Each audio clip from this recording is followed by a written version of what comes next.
Zombie apocalypse.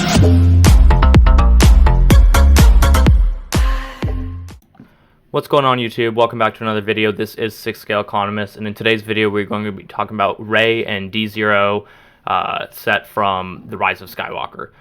So as always, first we're going to talk about this figure from a collection standpoint, and then we're going to talk about it from an investment standpoint. So first, looking at it from a collection standpoint, woof. You know, I'm not like too huge on like the sequels in general, but like there are some figures that I do really like this Kylo Ren. This Rey, not doing it for me. You know, I don't mean to like totally crap on this figure in this review, but like I do try and give like my honest opinion, and like I am generally like, if you watch my previous videos, like a lot of the Hot Toys I talk about, I'm like very keen on and like, you know, very much recommend, but like this Rey is just not doing it for me. And the major problem with this figure for me is that head sculpt. This is not Daisy Ridley to me. I think their best interpretation of Daisy Ridley was actually the first one they did from Episode 7, Force Awakens, but like, man, I don't know what it is. It just doesn't look like her to me. You know, the outfit is like cool. Like, I didn't really like love the movie to begin with. Like, I'm a huge Star Wars fan. Seen all the movies. Like, I don't know. I've seen each movie like 3 or 4 times. But, like, the sequel is like not very keen on, and like this film specifically, like, didn't really like it. Don't think it was as bad as The Last Jedi, but I don't think it was that much better. I think The Force Awakens was actually my favorite of the 3, and even then I like didn't really like that one either. Like, totally just a fan of like the sequels, the prequels, like original trilogy, and then like all the spin-offs like are all awesome. You know, the series just kind of wrapped it up in a way that like felt, let's just say that the way they wrapped it up to me felt fitting for how the whole series felt. It's like I don't have that many sequel figures in my collection, and definitely do not plan to be adding this one.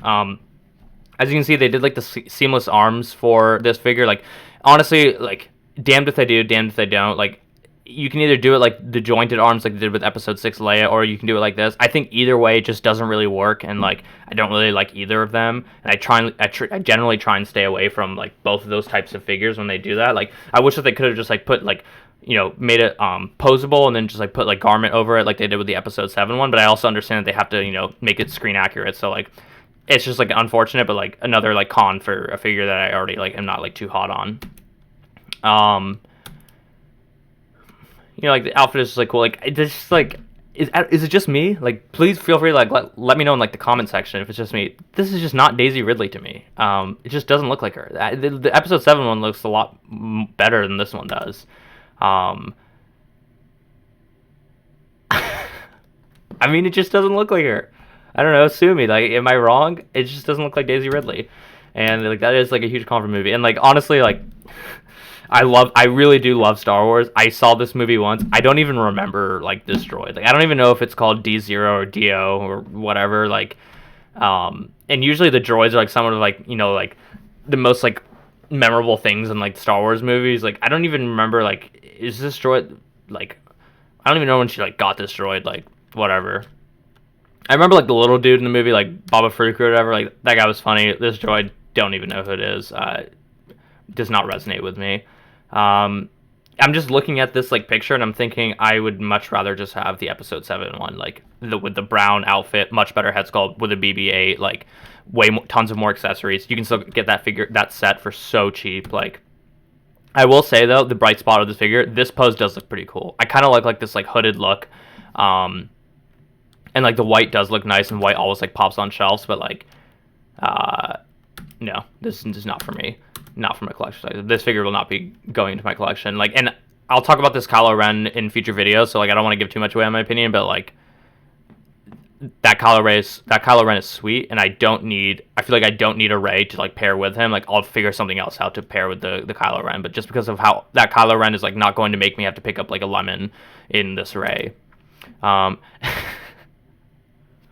was thinking about this earlier, like, funny enough, like, this is probably like how I might display this Rey if I were to like buy it. Like, just cover up her face, and then like maybe the figure becomes like a lot better, because then you don't have to look at like the face sculpt that I think just like doesn't really look like it. Like, I don't mean to totally rag on this figure, but like maybe this is like the way that you would want to display this Rey.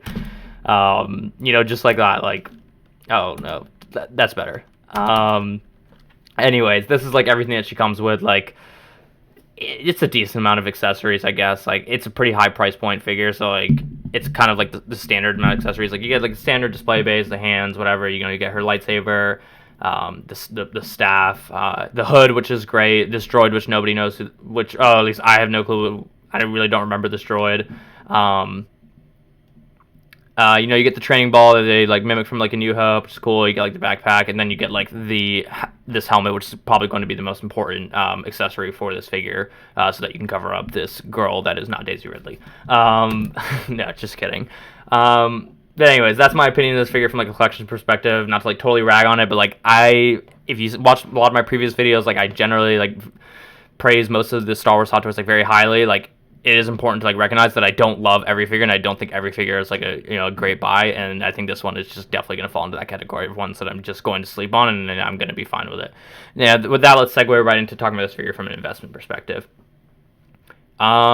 She's probably not going to do great. Like, historical evidence is like very strong. Like, the sequel trilogies have been the worst performing figures in the secondary market. There are some high notes in there.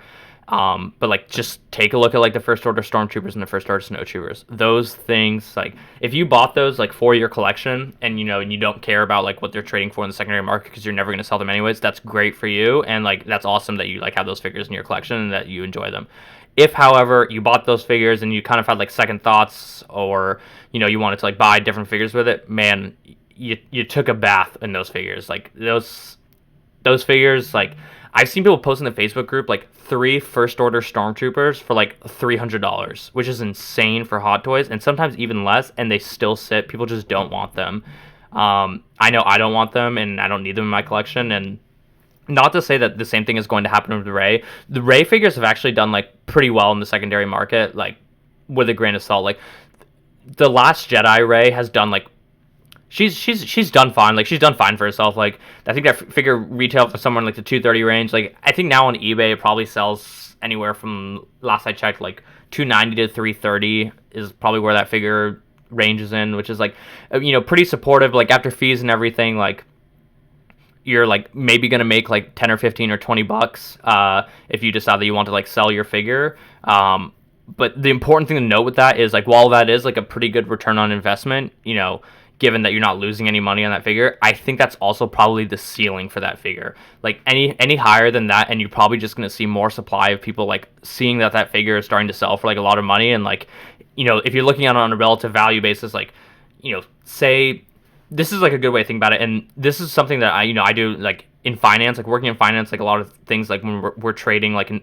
securities, we look at a lot of things on like a relative value basis. And like the reason why I think the Last Jedi Rey is basically at its ceiling at like $330 is like, say you think the Last Jedi Rey is going to be a $400 figure, and it's just going to keep going up.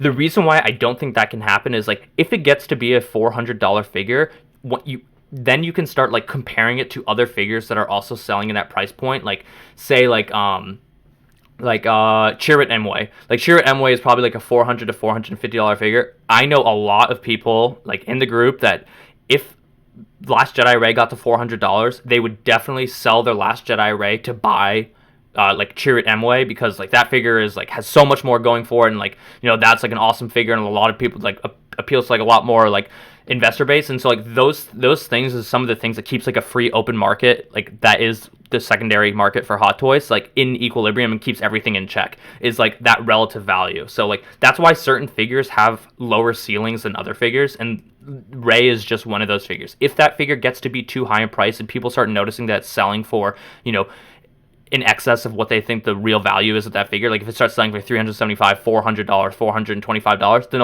you'll see a lot of people just start to sell their Last Jedi Reys and buy other figures that are trading at a similar price point that is more appealing to more collectors. And that just based off like this like natural economics, that's what brings prices down. It's like the supply goes up, and then like the equilibrium price has to come down.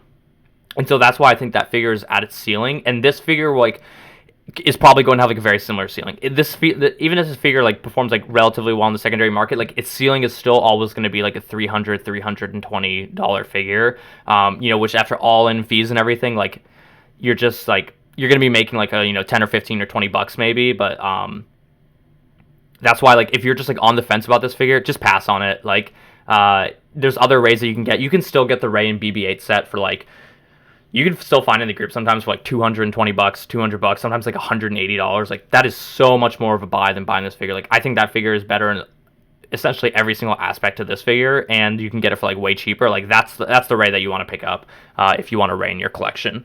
But yeah, that's gonna do it.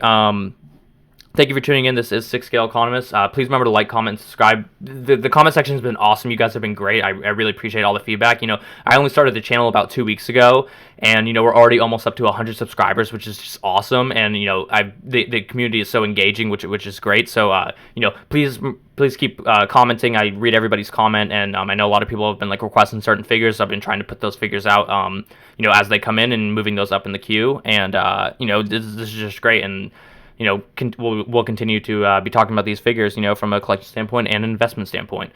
That's going to do it. This is 6 Scale Economist, and we will catch you in the next video.